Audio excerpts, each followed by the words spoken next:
Welcome to The Explainer. Today, we're diving into a real masterclass based on Reach Marketing's deep dive into modernizing B2B lead gen with AI for 2026.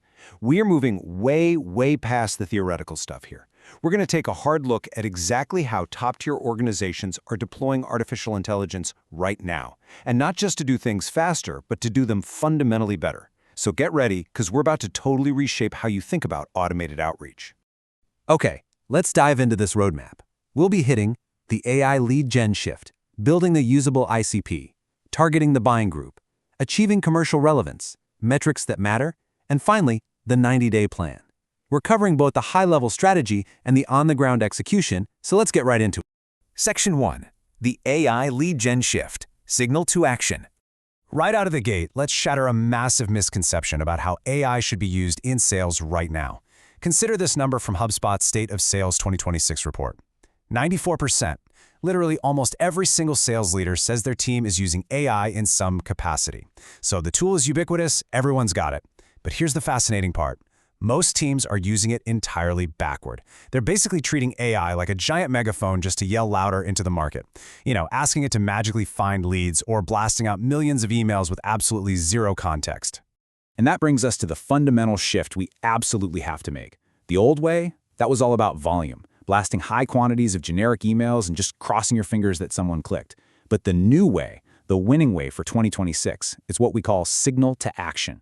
This means tying real, observable buying intent to highly specific outreach. Like, did a company just hire a new executive? Or maybe they visited your high-intent pricing page. AI is incredibly good at monitoring, collecting, and classifying those signals at a speed no human ever could. It handles the speed for sure, but we, the humans, must own the strategy. Section 2. Building a usable ICP, the targeting foundation.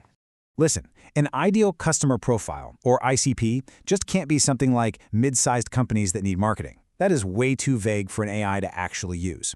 It needs 4 strict layers. We're talking firmographic data, like industry and company size, right alongside operational characteristics. Then you add in buying triggers, so you know exactly why they'd act right now.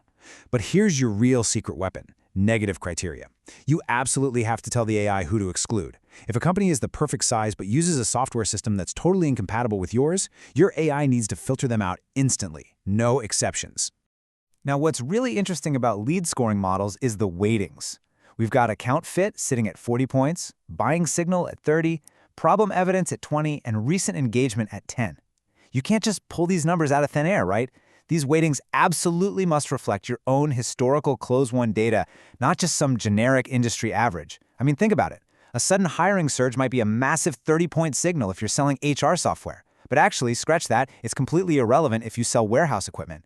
You really have to train your AI on your specific business realities. Section 3. Targeting the buying group. Beyond the single contact. Once your AI knows exactly what a good account looks like, we've got to change who we're actually talking to. Listen to this staggering data point from 6 Sense. 94% of buying groups have already ranked their preferred vendors before they ever initiate contact with a seller. 94%! And the vendor they rank first? Yeah, they win the deal almost 80% of the time. This just absolutely proves that if you're sitting around waiting for a single lead to fill out a form, you have already lost. Reaching the entire multi-stakeholder buying group early in their research phase is absolutely mandatory. So how do we actually pull that off? Well, we use AI to map out the organization. It can analyze job titles and org structures to find all those hidden stakeholders. But, and this is a big but, you can't just send them all the exact same message. We can map this out perfectly to tailor your approach based on roles. The end user, they care about ease of use, so you show them the product experience. But finance, they literally just want to know how much it costs and when it'll pay for itself, so you hit them with measurable ROI. IT and security need to hear about data protection. AI is what allows us to execute this incredibly complex, role-specific messaging at scale. Section 4. Achieving commercial relevance. The message strategy. Let's move to and see how this builds from bad automation into true relevance. Step 1 is purely cosmetic. Hey, I saw you're a VP at XYZ Corp. Sure, it's accurate, but it offers exactly 0 value. Step 2 gets a bit better. Contextual. I saw XYZ Corp is opening a new warehouse. Okay, better, but it still doesn't tell me why we should actually talk. Now, step 3 is what we are really aiming for. commercial relevance. Your new warehouse increases the sites you monitor. We help companies centralize inspection reporting so you don't have to chase down spreadsheets. Boom, that is how you get a response. So, to summarize that golden formula for your AI prompts, true commercial relevance absolutely must combine a verified signal, a clear business implication, relevant proof of your expertise, and a super low-friction next step. And please remember, human judgment is completely critical here. An AI can easily spot a job posting, but a human has to step in and validate if that actually implies a real business problem worth solving. Section 5. Metrics that matter. Proving ROI.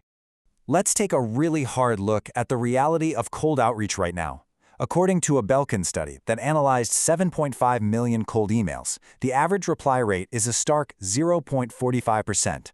Let that sink in, less than 0.5%. If your entire AI strategy is just to crank up your output volume to fight those shrinking margins, you are playing a losing game. So, the crucial point is this. We absolutely have to shift our focus away from output metrics and over to pipeline metrics. Frankly, it does not matter if your AI enriched 10,000 records or drafted 5,000 emails. Who cares? What actually matters is, did this system create more accepted opportunities? Did it increase your win rate? Did it source actual real revenue? Success has to be measured by whether your AI-assisted targeting is creating a healthier, much more profitable pipeline than your old manual process. Section 6. The 90-day plan. Implementation guide. All right, our 90-day timeline is your blueprint. Days 1 through 15 are really just about establishing your baseline metrics and getting your data cleaned up. Then, days 16 to 30, you're going to build just one workflow. Seriously, just one segment, one specific offer. Now, the period from day 31 to 60 is arguably the most critical, the controlled pilot. You want to test a very limited set of accounts to see if the AI signals are actually accurate and, more importantly, if sales is accepting the leads. Only after you prove success in that pilot phase do you move to days 61 to 90, where you finally start to expand and scale what actually works. But as you scale, you really must implement these essential guardrails. Look, AI is going to amplify bad processes just as fast as good ones. You absolutely must verify any AI-generated facts, because sending a false personalization, it ruins your credibility instantly. You've got to limit the AI's access to sensitive data and mandate human approval for any high-risk claims, like pricing or legal statements. And finally, you have to avoid autonomous persistence. If a prospect says no, your AI needs to know how to stop immediately. That's just crucial to protect your brand's reputation and ensure legal compliance. And this brings us to a quote that brilliantly illustrates the core thesis of everything we've covered today. AI handles speed and scale. Humans own strategy, judgment, and accountability at every stage. The true value of AI isn't about replacing your team. Not at all. It's about empowering them to process way more information, spot hidden patterns, and execute perfectly timed, highly relevant outreach. So I'm going to leave you with this final, vital question to really chew on as you evaluate your own marketing operations. As AI inevitably handles the speed and scale of your outreach, how will you build the human guardrails to protect your buyers' trust? Think deeply about that balance. Thanks so much for joining me for this explainer, and I really hope you're leaving with a clear, highly actionable vision for the future of your lead generation.